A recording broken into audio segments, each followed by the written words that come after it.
قرآن پاک کے اندر موجود ہے جی 7واں سپارہ وآتوا حقہ یوم حصادہ، اور جس دن کھیتی کاٹو اس کا حق دو۔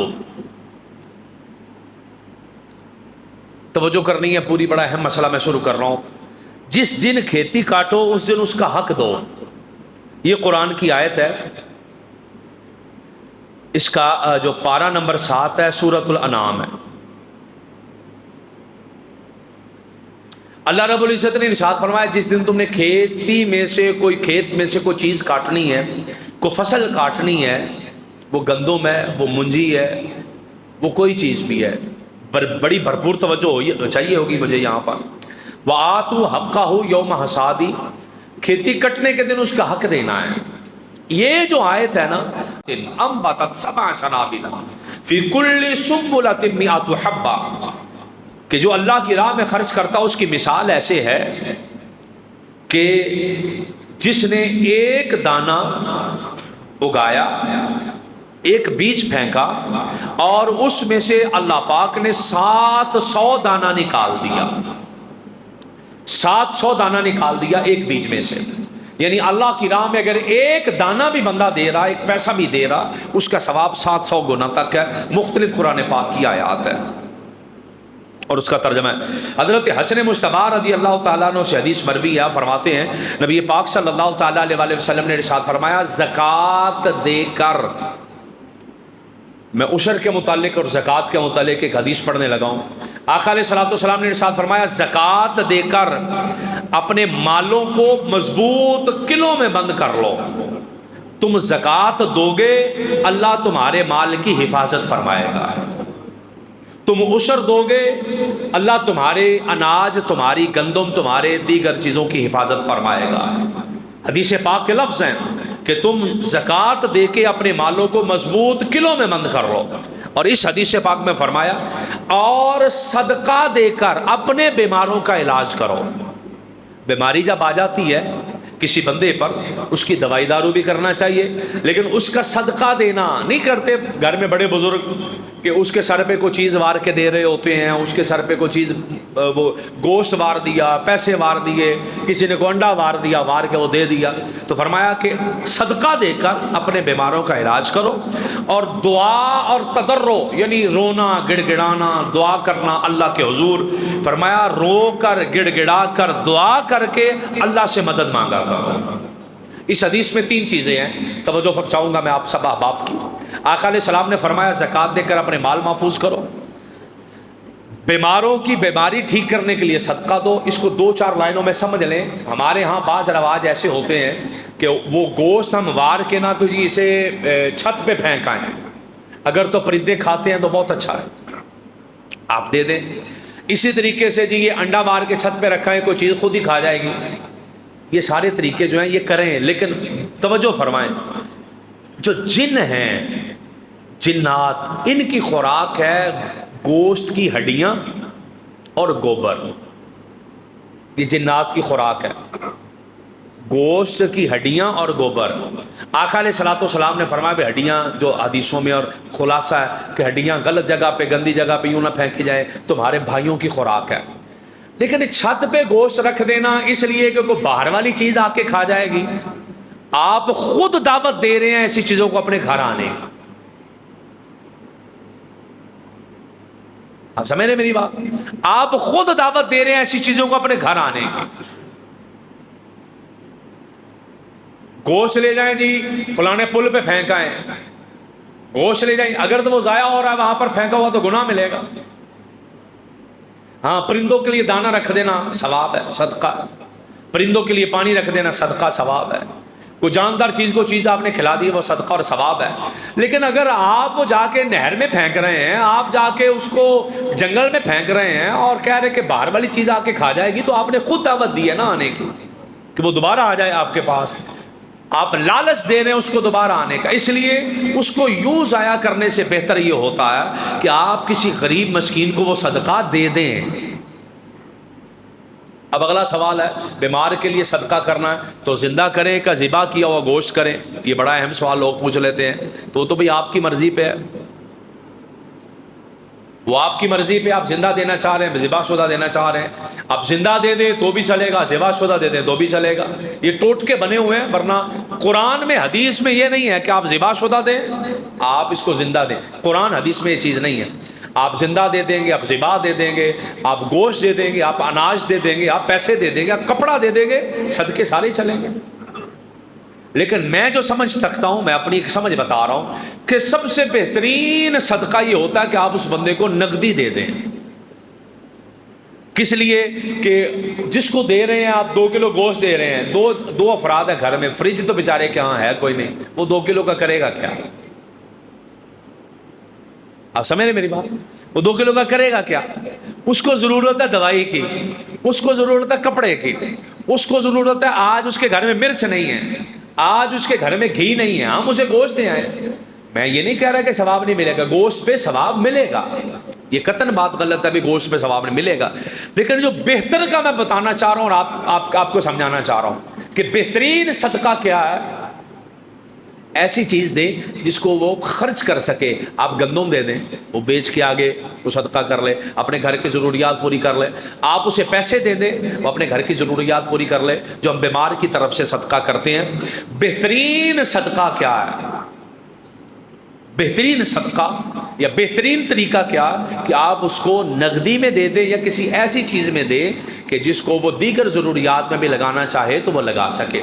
اس حدیث پاک کو جو میں نے آپ کو پڑھ کر سنائی، اس حدیث پاک میں آقا علیہ السلام نے فرمایا ہے کہ اپنی زکوٰۃ دے کر اپنے مالوں کو محفوظ کرو، بیماروں کا علاج صدقہ دے کر کرو، جب بلائیں اور مصیبتیں نازل ہو جائیں تو پھر دعا کرو، تضرع و گریہ جاری کرو تاکہ اللہ پاک تمہاری مدد کرے. اگلی حدیث پاک پڑھنا چاہ رہا ہوں. آقا علیہ السلام نے فرمایا جس بندے نے اپنے مال کی زکوٰۃ دے دی، اس نے اپنے مال کو ساری مصیبتوں سے محفوظ کر لیا. اس کا مال مصیبتوں سے محفوظ ہو گیا. مکمل حساب کریں آپ اپنے زکوٰۃ کا کہ مجھے اتنی زکوٰۃ دینی ہے. مکمل حساب کریں اپنے عشر کا کہ ہم نے اتنا عشر دینا ہے، ہمارا یہ عشر بنتا ہے. مکمل حساب کتاب کر کے دیں. حضرت سیدنا ابو ہریرہ رضی اللہ تعالیٰ عنہ نے فرمایا جس شخص کو اللہ پاک نے مال دیا اور اس بندے نے زکوٰۃ ادا نہ کری تو وہ مال قیامت والے دن ایک گنجے سانپ کی شکل میں آئے گا جس کے سر پر 2 نشان ہوں گے، اور وہ سانپ اس بندے کے گلے میں ہار بنا کے ڈال دیا جائے گا. وہ زکوٰۃ نہ دینے والے کی باچھیں پکڑے گا، منہ یہاں سے پکڑے گا، پکڑ کر کہے گا میں تیرا مال ہوں، میں تیرا خزانہ ہوں. اس کے بعد نبی پاک صلی اللہ تعالیٰ علیہ وسلم نے قرآن کی آیت پڑھی، فرمایا وَلَا يَحْسَبَنَّ الَّذِينَ يَبْخَلُونَ بِمَا آتَاهُمُ اللَّهُ مِنْ فَضْلِهِ هُوَ خَيْرٌ لَّهُمْ بَلْ هُوَ شَرٌّ لَّهُمْ. جو لوگ اللہ کی راہ میں مال دینے سے کنجوسی کر رہے ہیں، بخل کر رہے ہیں، مال بچا رہے ہیں، یہ مت سمجھے ان کے لیے بہتر ہے، بلکہ یہ ان کے لیے بہت برا ہے. یہ مال ان کے گلے میں توق بنا کے ڈال دیا جائے گا قیامت والے دن. یہ قرآن کی صریح آیت سے ثابت ہے کہ جس مال کی زکوٰۃ نہیں دی گئی، جس اناج کا عشر نہیں دیا گیا، اس کو بندے کے گلے میں توق بنا کر ڈال دیا جائے گا. اور بنایا کیسے جائے گا یہ بھی میں نے آپ کو بتا دیا، جو بہت اہم مسئلہ ہے، بہت ہی اہم مسئلہ جو ہمارے سمجھنے والا ہے. کس چیز پر عشر دینا ہے؟ عشر کہتے کسے ہیں اس کو سمجھنا ہے. زمین میں سے جو پیداوار ہوتی ہے، جو چیز زمین میں سے پیدا ہوتی ہے، اس میں سے جو زکوٰۃ دی جاتی ہے اس کا نام عشر ہوتا ہے. عشر کہتے ہیں 10ویں حصے کو. اس زکوٰۃ کو عشر اس لیے کہتے ہیں کیونکہ عمومی طور پر 10واں حصہ اللہ کی راہ میں دیا جاتا ہے. 10واں حصہ کس بندے نے دینا ہوتا ہے؟ جس بندے کی فصل کو نہری پانی لگا تھا، 10واں حصہ اس بندے نے دینا ہے جس کی فصل کو بارش کا پانی لگا ہے. بارش کا پانی لگا، بارش کے پانی سے وہ سیراب ہوئی، اس نے اپنا پانی نہیں لگایا، یا زیادہ پانی بارشوں کے ہی لگے ہیں، اپنا اسے کوئی ایک آدھی بیچ میں لگانا پڑا، تو ایسا بندہ عشر دے گا 10واں، یعنی 100 من ہے تو 10 من اللہ کی راہ میں دے گا. اگر اس بندے نے پیسے دے کر زیادہ پانی لگائے ہیں ٹوبل کا پانی لگایا یا اس نے پیسے پانی خرید کر لگایا، تو ایسی صورتحال کے اندر وہ 20واں حصہ دے گا، یعنی اگر 100 من گندم اس کے گھر میں آئی ہے تو پھر وہ 5 من اللہ کی راہ میں دے گا، یہ 20واں حصہ ہوتا ہے، یہ 20واں حصہ ہے۔ اس کو، اس 10ویں حصے کو یا اس 20ویں حصے کو جو زمین کی پیداوار پر دیا جاتا ہے اس کو عشر کہا جاتا ہے۔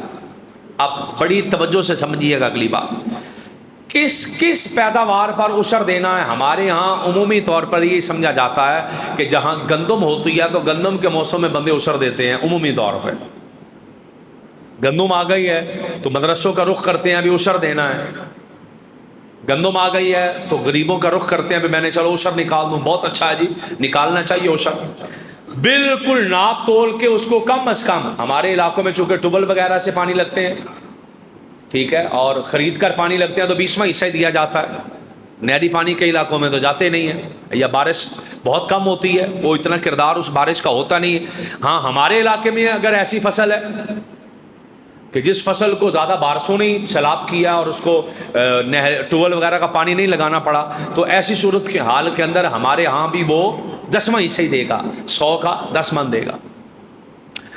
اب یہ ذہن میں رکھیے گا کہ صرف اور صرف گندم کا ہی عشر نہیں ہوتا، یہ ذہن میں رکھیے گا، صرف اور صرف گندم کا ہی عشر نہیں ہوتا، بلکہ جو چیزیں ایسی ہیں کہ ان کی پیداوار زمین سے نفع حاصل کرنے کے لیے ہم لیتے ہیں، خواہ وہ غلہ ہے، گندم ہے، اناج ہے، پھل ہیں، فروٹ ہے، سبزیاں ہیں، چارہ ہے، ہر چیز پر عشر دینا پڑے گا۔ میں اب تو تھوڑا کلیئر کر دیتا ہوں، جیسے مثال کے طور پر چاول ہے، چاول پہ عشر دینا پڑے گا، گندم ہے، گندم پہ عشر دینا پڑے گا، گنا ہے، گڑ، اس پہ عشر دینا پڑے گا، کپاس ہے، جوار ہے، باجرہ ہے، کوئی دال کسی نے مکئی بیجی ہے، سورج مکھی بیجی ہے، سرسوں ہے، لوسن ہے، سٹالا ہے، ان چیزوں پہ عشر دینا پڑے گا اسے۔ آپ دیکھ لیں کتنے بندے ایسے ہوں گے جو مکئی پہ عشر دیتے ہیں، کتنے بندے ایسے ہوں گے کہ اس نے چارہ تو کاشت کیا ہوا ہے۔ یہ واضح طور پر قرآن کے لفظ ہے وَآتُوا حَقَّهُ يَوْمَ حَصَادِهِ، کہ اس کا حق دینا ہے جس دن تم نے کاٹنا ہے، اس کا حق دینا ہے جس دن تم نے کاٹنا ہے۔ پھلوں میں دیکھ لیں آپ، اگر کسی کا مالٹے کا باغ ہے، آم کا باغ ہے، اچھا خربوزے ہیں، تربوز ہے جسے دوانا ہم کہتے ہیں، لگاٹ ہے، سیب ہے، انار ہے، ناشپتی ہے، ناریل ہے، تربوز ہے، فالسہ ہے، جامن ہے، لیمو ہے، خوبانی ہے، آڑو ہے، کھجور ہے، کتابوں میں لکھا ہوا۔ جو جو چیز اس کا پھل ہے، فروٹ ہے، چارہ ہے، سبزیوں میں ٹینڈے ہیں، کریلا ہے، بھنڈی ہے، توری ہے، آلو ہے، ٹماٹر ہے، شملہ مرچ ہے، پودینہ ہے، ککڑی ہے، وہ جو چیز بھی ہے، پیاز ہے، لہسن ہے، پالک، یہ کتابوں میں لکھا ہوا ہے، یہ کتابوں میں لکھا ہوا ہے، ان پہ عشر دینا پڑے گا۔ وہ نگد میں دے بندہ، وہ اس جنس میں سے جو چیز آ گئی ہے اس کے پاس اس میں سے دے دے، پیسوں کا حساب اینڈ پہ کر کے دے دے کہ میرے اتنے پیسے ہیں تو میں اتنا دے دیتا ہوں، منجی آ گئی ہے منجی دے دے، چاول آ گئے چاول دے دے، اس کے پاس کنک آ گئی ہے کنک دے دے، اس کے پاس سبزی ہے، پالک کسی نے کاشت کی ہوئی ہے، حساب کر لے اینڈ پہ اپنے سیزن کے کہ کتنی میں نے پالک بیچی ہے، اتنے پیسے میرا عشر بنتا وہ دے دے، اتنے پیسے میرا عشر بنتا وہ دے۔ حتیٰ کہ دھنیا کسی نے کاشت کیا ہوا، دھنیا پہ بھی عشر دینا پڑے گا، کیونکہ قرآن میں لفظ ہے تمہارے لیے جو بھی زمین سے آئے گا، جو زمین کا جو نفع اپنے بیچنے کے لیے، گھر میں استعمال کے لیے، جس طریقے سے بھی آپ نے کیا اس میں سے عشر دینا ہے تو پھر دینا پڑے گا۔ اور سنیے گا، نبی پاک صلی اللہ تعالیٰ علیہ وسلم کی حدیثیں بھی اور حضرت جابر بن عبداللہ اور دیگر لوگوں نے بڑا واضح طور پر بتا دیا کہ عشر ہے کتنا، حتیٰ کہ اگر کسی بندے نے عشری زمین ہے جس پر عشر دیتا ہے، وہ وہاں پر اس کا کوئی شہد لگ جاتا ہے نا، شہد یہ چھتے لگاتا ہے، تو شہد میں سے بھی اللہ کی راہ میں دے گا، شہد میں سے بھی اللہ کی راہ میں دے گا۔ ہاں جو چیزیں مقصود نہیں ہوتی ان پر عشر نہیں ہوتا، مقصود نہیں ہوتی، مطلب مثال کے طور پر کسی بندے نے مکئی کاشت کی ہے، مکئی بیجی ہے، تو نیچے گھاس اگ گیا، وہاں سے وہ اپنے جانوروں کے لیے چارہ کاٹ رہا ہے گھاس، تو گھاس پہ اشر نہیں، کیونکہ وہ مقصود نہیں ہے نا، وہ تو خود اگایا بیچ میں۔ اسی طریقے سے کپاس اگر کسی نے کاشت کی ہے تو کپاس میں سے وہ اس کے وہ روئی تو نکالنی ہے، لیکن وہ جنہیں جو اس کے چھڑیاں ہیں وہ تو مقصود نہیں ہوتی، وہ تو اس کے پودے کا ویسے حصہ ہے، تو چھڑیاں کہے کہ بیچ کے اس کا بھی اشر ہے، تو اس کا نہیں، کپاس کا اشر دینا پڑے گا۔ تل بیجے ہیں، تل کاشت کی ہیں، تو جو تل نکلے ہیں ان پہ اشر دینا ہے، وہ نیچے اس کے جو چھڑیاں ہیں اس پہ اشر نہیں دینا پڑے گا، کیونکہ وہ مقصود نہیں ہوتی، وہ مقصود نہیں ہوتا نا، مقصود۔ اسی طریقے سے جو میں سمجھ پایا ہوں، جو توڑی ہے، توڑی پہ اشر نہیں دے گا، کیونکہ توڑی مقصود نہیں ہوتی، مقصود کڑک ہوتی ہے، دانے مقصود ہوتے ہیں، تو اس پہ وہ اشر نہیں دے گا۔ اور اشر کے لیے کتنی مقدار بندے کے پاس، یہ میں نے کہا بڑی توجہ والے مسئلے ہیں، کتنی مقدار بندے کے پاس اناج وغیرہ آئے تو بندہ اشر دے گا۔ تو یہ ذہن میں رکھ لیں، اگر اس بندے نے 10 مرلے بھی کوئی چیز کاشت کی ہے نا، 5 مرلے بھی کوئی چیز کاشت کی ہے، اس کے گھر میں 5 کلو بھی آ گئی ہے نا کوئی چیز زمین میں سے کاشت ہو کے، اس 5 کلو پہ بھی اشر دینا ہے۔ اشر کا کوئی نصاب نہیں ہوتا بھی اتنے ہوں گے تو اشر دیں گے، نہیں، زمین میں سے جو بھی آئے گا اس کا 10واں حصہ دینا ہے۔ اسی ترتیب سے جو ترتیب میں نے آپ کو بتائی ہے، پہلے بڑی تفصیل سے واضح کی ہے کہ بارش کا پانی لگ رہا ہے مکمل یا اکثر بارش کا پانی لگ رہا ہے، تو اس صورت کے اندر 10واں حصہ، دیگر صورتوں کے اندر 20واں حصہ اشر وہ دے گا۔ اور اس کا حتیٰ کہ اشر کی کیا چیز ہے، اگر کوئی ایسا بندہ ہے کہ وہ بچہ نابالغ ہے یا بندہ پاگل ہے، اس کی زمین ہے، اس کا کوئی رشتہ دار اسے کاشت کر رہا ہے، تو پاگل کی زمین میں جو پیداوار آئے گی نا، اشر اس پاگل کی زمین پہ بھی دینا پڑے گا۔ نابالغ چھوٹے بچے کی زمین ہے، اس کے حصے میں آ گئی، کوئی بندہ کاشت کر رہا ہے، تو اس زمین پہ بھی دینا پڑے گا اشر۔ اشر دینا اس بندے نے ہوتا ہے جو زمین کاشت کر رہا ہے، جو اس فصل کا مالک ہے۔ یعنی اگر کسی نے ٹھیکے پہ لے کر زمین کاشت کی ہے تو جو ٹھیکیدار ہے، جس نے ٹھیکے پہ لی ہوئی زمین ہے، یہ اشر دے گا، مالک نہیں دے گا، کیونکہ مالک نے کاشت نہیں کی۔ مالک کو جو ٹھیکہ ملا اس پر زکوٰۃ اگر بنتی ہے تو زکوٰۃ دے گا، وہ زکوٰۃ کے چیپٹر میں چلا جائے گا۔ لیکن جس نے کاشت کی ہے وہ بندہ اشر دے گا، اور جس بندے نے اس کو اچھا یوں ہوتا ہے کہ وہ کیا اسے بولتے ہیں پنجابی میں، کہ زمین حصے پہ لے لیے، حصے پہ بولتے ہیں، حصہ ہی، ادھی فصل تیری ادھی میری، تو جس کے حصے میں جتنا اناج آیا ہے، فصل آئی ہے، وہ اپنے اتنے حصے کا اشر خود دے گا، وہ اپنے حصے کا اشر خود دے گا۔ میں نے آپ کو بتا دیا چارے پر بھی اشر ہے، پٹھیاں دے بھی اشر ہے۔ ہم نے صرف 2 چیزوں پر یا ایک چیز پر زیادہ، گندوں پر ہم اشر نکالتے ہیں، باقی چیزوں پر ہم اشر نہیں نکالتے، ایسا نہیں ہے۔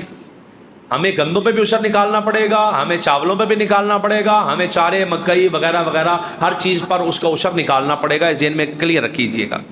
اشر دے کسے سکتے ہیں یہ بھی سمجھ لیں، جس کو زکوٰۃ دے سکتے ہیں اسے اشر دے سکتے ہیں۔ جو بندہ زکوٰۃ کا مستحق ہے وہی بندہ اشر کا مستحق ہے، اس کو آپ اشر بھی دے سکتے ہیں۔ پھر اشر کے لیے، زکوٰۃ کے لیے ہوتا ہے نا کہ پورا سال گزرے، میرے پاس مال ہے، آج کی تاریخ اگر 5 ہے یا 6 ہے، کتنی تاریخ ہے، آج کی تاریخ میں اگر پیسے آئے ہیں تو وہ چاند کا حساب کرنا ہوتا ہے، چاند کی تاریخ کا۔ آج کی تاریخ میں میرے پاس پیسے آئے ہیں اتنے کے جن پر زکوٰۃ ہوتی ہے، تو اگلے سال جب یہ دن آ جائے گا تو پھر زکوٰۃ مجھ پر فرض ہو جائے گی۔ لیکن اگر کوئی پہلے بھی دینا چاہے تو پہلے بھی دے سکتا ہے، پہلے بھی دے سکتا ہے۔ اشر پر سال گزرنا شرط نہیں ہوتا، زکوٰۃ والے مال پر سال گزرنا شرط ہوتا ہے، زکوٰۃ والے مال پر سال گزرنا شرط ہے، اشر پر سال نہیں۔ 1 سال کے اندر اس نے 5 فصلیں لی ہیں، 5 کا اشر دینا پڑے گا۔ 1 سال میں اس نے 10 فصلیں لی ہیں، مثال دے رہا ہوں میں، 10 فصلیں لی ہیں، 10 پہ اشر دینا پڑے گا۔ جو چیز اس نے کاشت کی ہے چاہے وہ دے دے اللہ کی راہ میں، وہ نہیں دے سکتا تو اس کے پیسے دے دے، دونوں صورتیں چلیں گی، لیکن اس کو سال گزرنا اس کے لیے شرط نہیں ہے، یہ ذہن میں رکھیے گا اشر کے لیے۔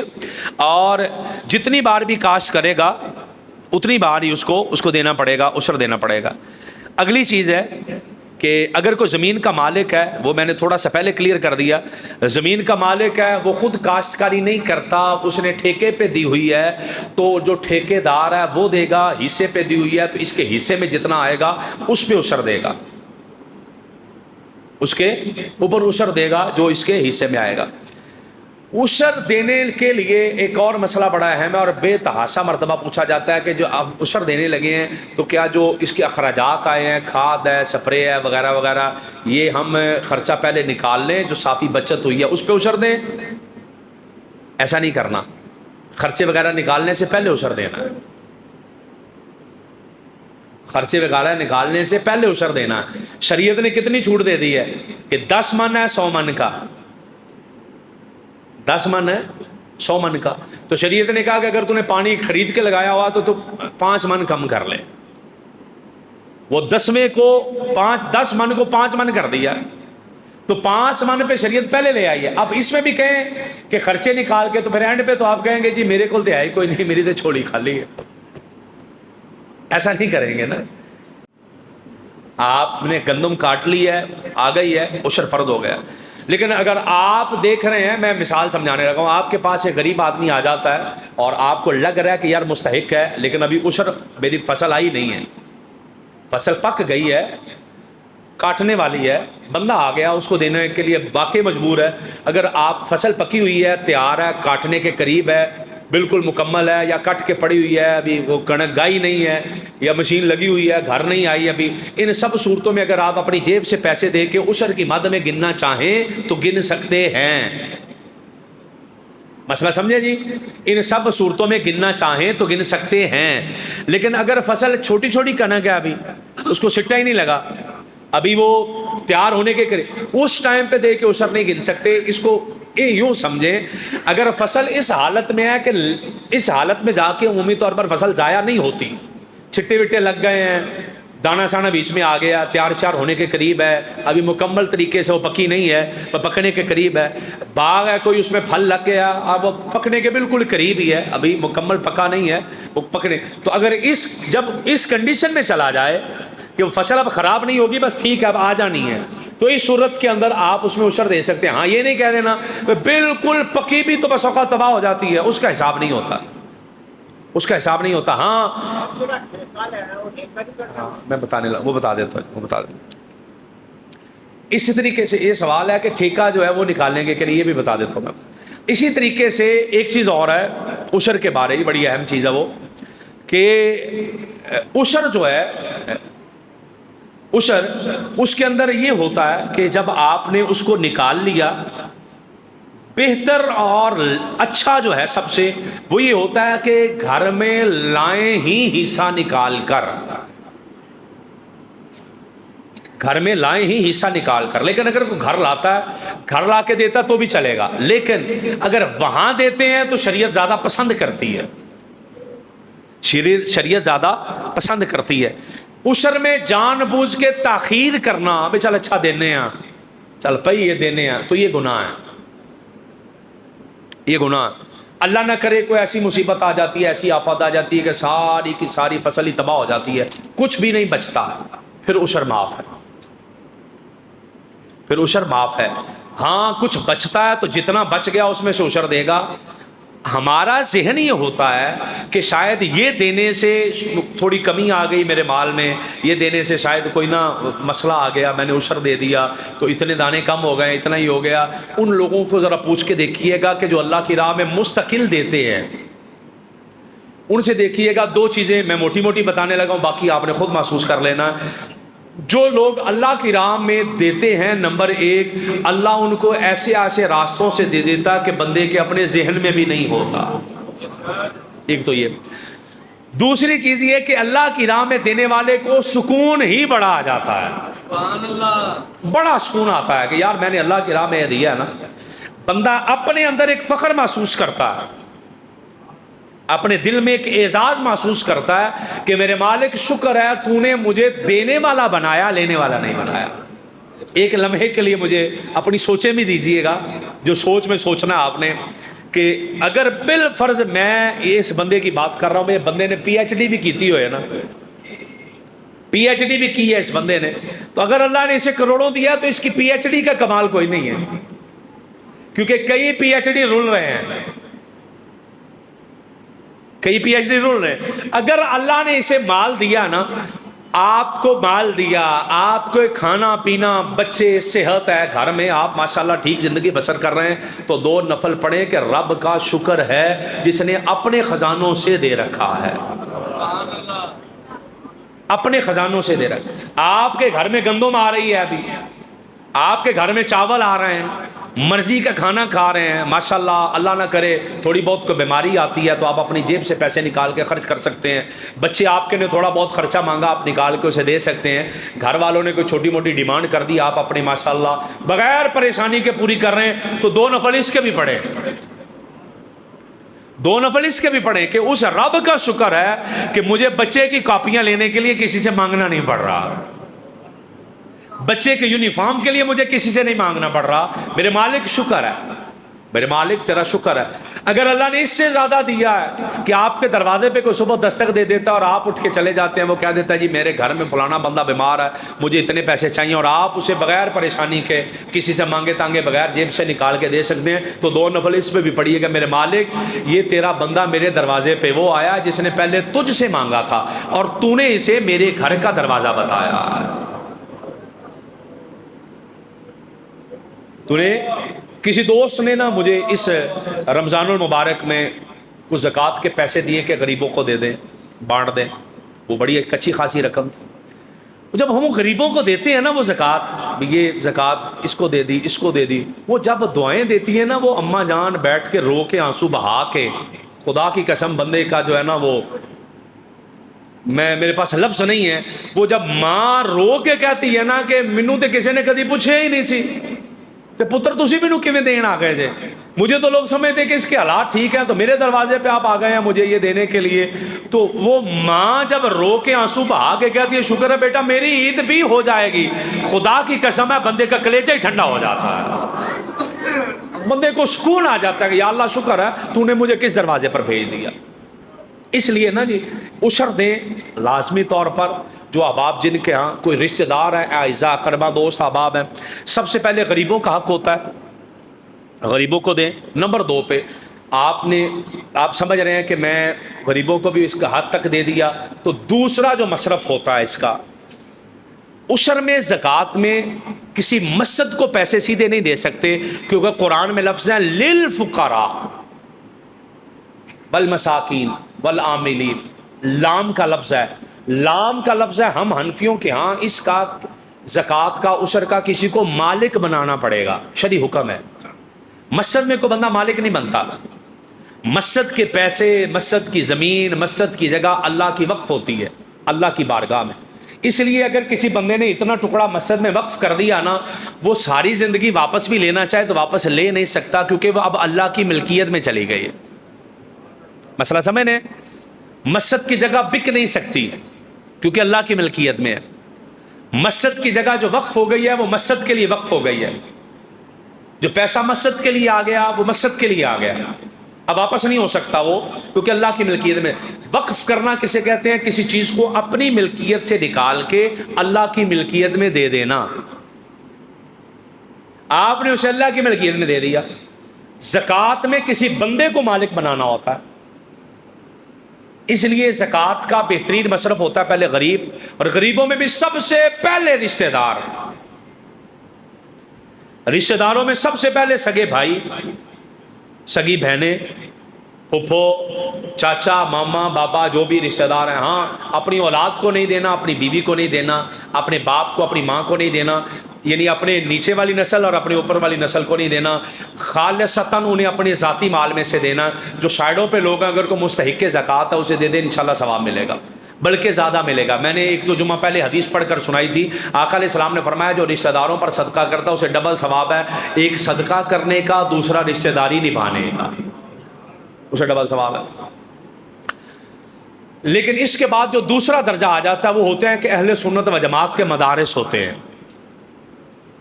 ان کو دیا جائے عشر اور زکوٰۃ. اور مدارس والے جو ہوتے ہیں وہ بھی سیدھا نہیں لگا سکتے مدرسے میں. کلیئر کریں ذرا مسئلہ, وہ بھی سیدھا نہیں لگائیں گے، وہ بھی ہیلے سے لگائیں گے. میں نے زکوٰۃ دیا مدرسے کو سیدھی، میں نے دیا پیسہ سیدھا مدرسے کو دے دیا. اس میں مدرسے میں کیا ہوتا ہے کہ بچوں کا مثال کے طور پر کھانا کھلا رہے ہیں، بچوں نے کھانا کھانا ہے. ایک بچہ ایسا ہے کہ جس کے اپنے حالات ٹھیک ہیں، اب وہ کھانا تو وہ نہیں کھا سکتا زکوٰۃ والا. ایک استاد ہے، اس کے پاس ٹھیک ہے، صاحب نصاب ہے، اب کلاس کا ٹائم چل رہا ہے، وہ گھر سے تو کھانا کھانے جائے گا نہیں، اس نے تو پھر وہیں سے کھانا جیسے اداروں میں ہوتا ہے. اب وہ استاد بھی اس کھانے میں سے نہیں کھا سکتا، زکوٰۃ کے پیسے ہیں، عشر کے پیسے ہیں. اس کا پھر ہیلا کیا جاتا ہے. ایک کتاب کسی کو دے دی ہے، وہ ویسے لے گا نہیں بچہ، اس کا 200 400 500 کتاب میں ڈال دیا، لیکن وہ صاحب حیثیت تھا، 200 400 ڈال کے نہیں لے سکتا تھا زکوٰۃ کا. اب اس پہ ڈائریکٹ لگے گی نہیں زکوٰۃ، اس کو دے نہیں سکتے. اس لیے پھر جو مدارس کے اندر عشر اور زکوٰۃ کا مال آتا ہے اس کا ہیلا کیا جاتا ہے. ہیلا وہ کسی غریب کو دیا جاتا ہے مدرسے میں، وہ غریب پھر مدرسے کو آگے دیتا ہے، وہ مدرسے کی ملکیت. ایک ہیلا ہوتا ہے شرعی، اس ہیلے کے تحت اس کو مدرسے کے اندر خرچ کیا جاتا ہے. پھر اسے مدرسے کی بلڈنگ بھی بن سکتی ہے. مسجد میں دینا ہو تو مسجد میں بھی ہیلا کرنا پڑے گا، ڈائریکٹ نہیں دے سکیں گے. اس کا بھی طریقہ کار ہوتا ہے عشر کو اور زکوٰۃ کو دینے کے لیے. اس لیے پہلا اولین ترجیح غریبوں کو، اس کے بعد مدارس اہل سنت و جماعت. اور اس لائن کو سمجھ لیں کہ اگر آپ کے عشر دینے سے کسی کے سال کے گھر کا چولہا چل گیا نا، آپ کی بخشش وٹ پہ پئی، پنجابی کہتے ہیں وٹ تے پئی ہے، آپ کی بخشش وٹ پہ پڑی ہے. وہ زبان سے کہے نہ کہے یا اللہ اس کی بخشش کر دے، اس کے جسم کا انگ انگ جب روٹی کھائے گا نا، آپ کے لیے جنت کی دعائیں نکلیں گی انشاءاللہ. یہ اور اگر آپ کی وجہ سے یار کسی کی بیٹی کی شادی ہو رہی ہے، آپ کی وجہ سے ایک بندہ عالم دین ہی بن گیا، سمجھ سکتے ہیں اس جملے کا وزن سمجھیں ذرا. ہم سمجھیں گے اس لیے نہیں کہ یہ جملے نئے ہیں. آپ کی وجہ سے اگر کوئی بندہ حافظ قرآن ہی بن گیا، نسل میں ایک بندہ عالم دین آتا ہے، میری پیچھے خاندان میں ادھر ادھر سائڈوں پہ نہ کوئی حافظ ہے نہ کوئی عالم دین ہے،